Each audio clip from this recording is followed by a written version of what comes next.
सुनो round up के इस हिस्से में हमें ज्वाइन किया है सीनियर एनालिस्ट अतर काज़मी। अतर, आपके वक्त का बहुत शुक्रिया, हम आपको वेलकम करते हैं सुनो राउंड अप में।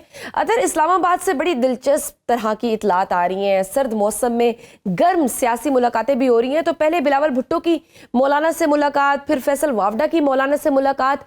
आप खुद इस्लामाबाद में बैठे हैं, क्या कहती हैं इस्लामाबाद की सियासी फ़ज़ाएँ? देखिए, बहुत सारी खबरें इस तरह की गर्दिश कर रही हैं कि हो सकता है कि जी बिलावल साहब को आगे लाया जाए, बिलावल साहब वज़ीर-ए-आज़म बन जाए। ये बातें सारी चल रही तो हैं, लेकिन फिलहाल मुझे कुछ ऐसा होता हुआ नजर नहीं आ रहा, इसलिए कि अगर आप मौलाना को देखें, पार्लियामेंट के अंदर उनकी तादाद तो बड़ी महदूद है। अ उनका मेन इश्यू वो मदारस के हवाले से जो बिल है, उसके ऊपर अभी तक दस्तखत नहीं हुए और उसके हवाले से उनके थोड़े से तहफ़्फ़ुज़ात हैं, जिसकी वजह से बिलावल साहब ने भी उनसे मुलाकात की। फैसल वाडा साहब का उनसे जाके मिलना, वो भी यकीनन जो है एक जिसे आप पेशरफ्त तो कह सकते हैं। फैसल वाडा साहब ने इन बातों का भी इज़हार किया कि मौजूदा जो सेटअप है, ख़ुसूसन शहबाज शरीफ साहब और नून लीग, वो नाकारा हो चुके हैं। तो ये ख्वाहिश तो कहीं पे हो सकती है कि बिलावल साहब को वज़ीर-ए-आज़म बनाया जाए, लेकिन उसके लिए आपको पाकिस्तान तहरीक-ए-इंसाफ को तोड़ना पड़ेगा, उसमें एक फॉरवर्ड ब्लॉक बनाना पड़ेगा। तो फिलहाल वो मुझे होता हुआ नज़र नहीं आ रहा, लेकिन मुलाकातें इधर कैपिटल में बिल्कुल आपने दुरुस्त फरमाया कि हो। ठीक है।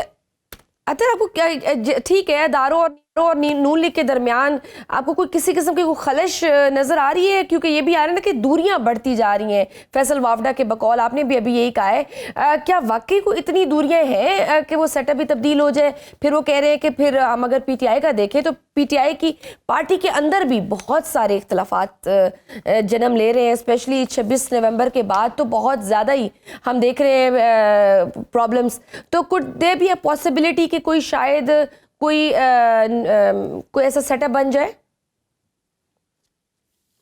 देखिए, मुझे नहीं लगता कि शहबाज शरीफ साहब और किसी इदारे या एस्टेब्लिशमेंट के दरमियान कोई ताल्लुकात खुदा न खास्ता खराब हो गए। मेरे ख्याल में शहबाज शरीफ साहब जिस तरीके से हुकूमत चला रहे हैं और जिस तरीके से ये एक प्रो मैक्स हाइब्रिड निज़ाम है, जहाँ पे एस्टेब्लिशमेंट का किरदार भी बिल्कुल सामने नजर आ रहा है, हुकूमत का किरदार भी बिल्कुल सामने है, बल्कि एक पेज पे होने पे तो वो बड़े फखरिया बताते हैं। हालिया जो अभी एहतजाज वगैरह भी हुआ था, उसमें भी उन्होंने क्रेडिट दिया एस्टेब्लिशमेंट को कि जी उन्होंने भी हमारी हेल्प की उसको खत्म करने में। तो अब वहां पे मुझे एक पेज टूटता हुआ नजर तो नहीं आ रहा। और पर अगेन एक मसला जो है, वो मसला ये है कि जो ये हुकूमत है, वो अवामी तासुर किसी किस्म का कायम करने में नाकाम रही है। पर वो जो सियासी कुशन शहबाज शरीफ साहब की हुकूमत को देना चाहिए था, जो होना चाहिए, इसलिए कि तनकीद होनी चाहिए हुकूमत के ऊपर, लेकिन अनफॉर्चुनेटली हुकूमत हमें बिल्कुल इररेलेवेंट नजर आती है। तो वो जो सियासी तौर पे हुकूमत हमें बिल्कुल बेवकूफ़ और बेमानी नजर आती है, तो वो यकीनन उस हवाले से तहफ़्फ़ुज़ात तो हो सकते हैं। और अगर फर्ज करें कोई बड़ी सियासी तब्दीली होती भी है, तो आपने जिस तरह से कहा है कि पीटीआई में फॉरवर्ड ब्लॉक बनाने की ज़रूरत होगी, तो कोई चांसेस है कि कुछ इस तरह का कुछ हो सकता है? क्योंकि फिलहाल तो उनकी बड़ी रिजिड पोजीशन है पीटीआई की भी, वो अपने मुतालबात से पीछे नहीं हट रही। देखिए, मुझे फिलहाल उधर फॉरवर्ड ब्लॉक बनता हुआ नजर नहीं आ रहा। ये 26वीं आईनी तरमीम में बहुत ज्यादा दबाव डाला गया, उनके लोगों को की कोशिश की गई, उनके लोग पूरी पार्लियामेंट के अंदर, उनके सारे पार्लियामेंटेरियंस रूपोश हो गए। ये भी हमने अपनी तारीख में पहली दफा देखा कि पार्लियामेंट के अंदर जो सबसे बड़ी जमात है, उसका कोई एमएनए आपको, कोई सेनेटर इस्लामाबाद में नहीं मिलता था। सब छुपे हुए थे कि हुकूमत हमें कि हमसे वोट डलवा लेंगे। लेकिन उस वक्त भी वो जमात उस तरह नहीं टूटी, जो उसमें कुछ उनके बकौल वो आजाद हैं, उन्होंने कुछ वोट दिया।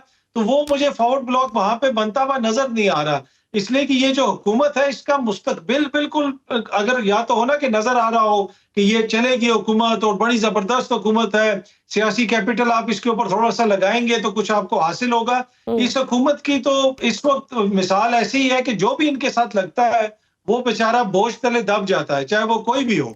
और फिर हमने मिलती जुलती बातें सुनी भी सही आपको, जिस तरह से फैसल वावडा में इसलिए कोट करती हूँ क्योंकि यूजुअली जो भी आपको पता ही है कि वो एक हम समझते हैं कि वो किस किस्म की कहाँ से आवाज़ है, किन की आवाज़ है, तो वो ये कहते रहे हैं कि वो एक तरह से एक सियासी लाश बनती जा रही हैं ये मुस्लिम लीग नून।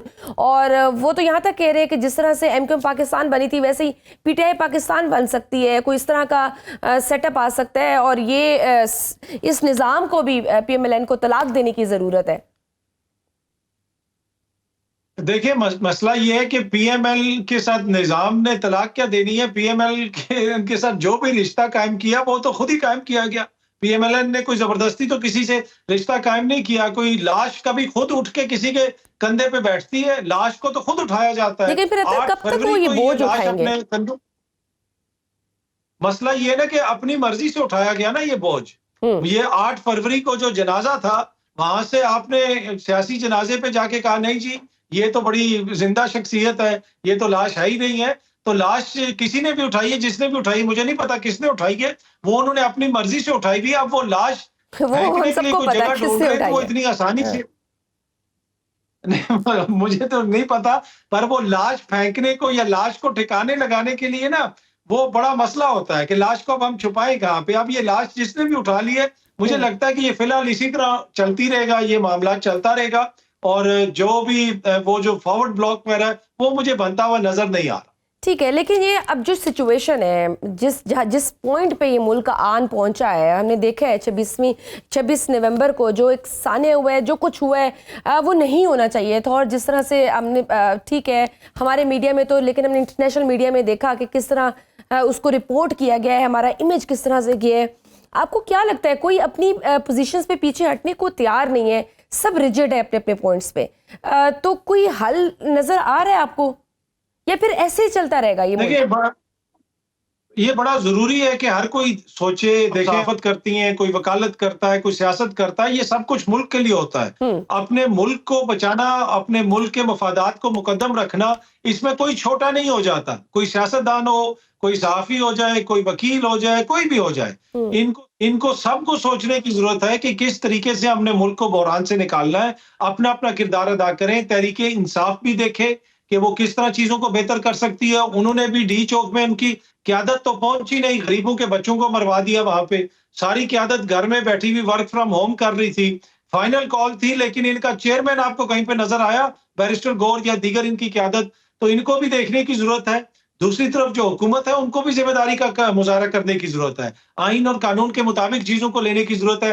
कोई और अगर फ्रीक है तो उसको भी सोचने की जरूरत है कि अवाम की मंशा के बगैर आप चीजों को ज्यादा देर तक नहीं चला सकते।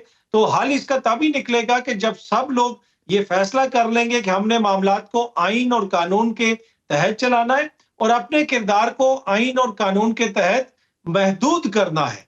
अगर आप ओवर रीच करेंगे, चाहे वो मुकन्ना करे, चाहे वो इंतजामिया करे, चाहे वो अदलिया करे, फिर इसी किस्म के मसाइल लेकिन होते हैं। हम जिस तरह से बयानबाजी हम देख रहे हैं, दोनों तरफ से इल्जामात का सिलसिला जारी है। मतलब हम अपनी गलतियों से, ये जो इतना बड़ा इंसिडेंट हुआ, सानिया हुआ, मैं तो 26 नवंबर का सानिया ही बोलूँगी, उससे हम सीखने को तैयार नहीं है।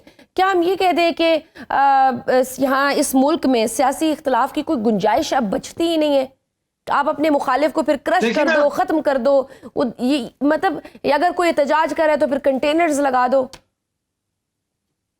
बड़ा अनफॉर्चुनेट है, पर यही सूरत हाल है। फिर जिस किस्म के मुकदमे दर्ज किए गए, जी, तो वही मैं अर्ज कर रहा हूँ कि सबको देखने की जरूरत है कि किस तरीके से चीजों को हम बेहतर कर सकते हैं। पर अनफॉर्चुनेटली लगता यह है कि हुकूमत का ये मंत्रा है कि हम जोर जबरदस्ती डंडे के जरिए इस्तेकाम लेके आएंगे, क्योंकि बिलावल साहब ने बरमला इस चीज का इजहार किया कि इस्तेकाम या बातचीत या डंडे से, लाठी से वो हम लेके आएंगे। अब लाठी से कौन सा इस्तेकाम आता है? लाठी से तो जबर होता है। हम तो बचपन से ये सुनते आ रहे हैं कि लाठी गोली की सरकार नहीं चलेगी, लेकिन ये कैसी जमहूरी सरकार है जो कहती है कि लाठी से हम इस्तेकाम लेके आएंगे? इससे आप अंदाजा लगा लें इनका कि हम कहाँ खड़े हैं।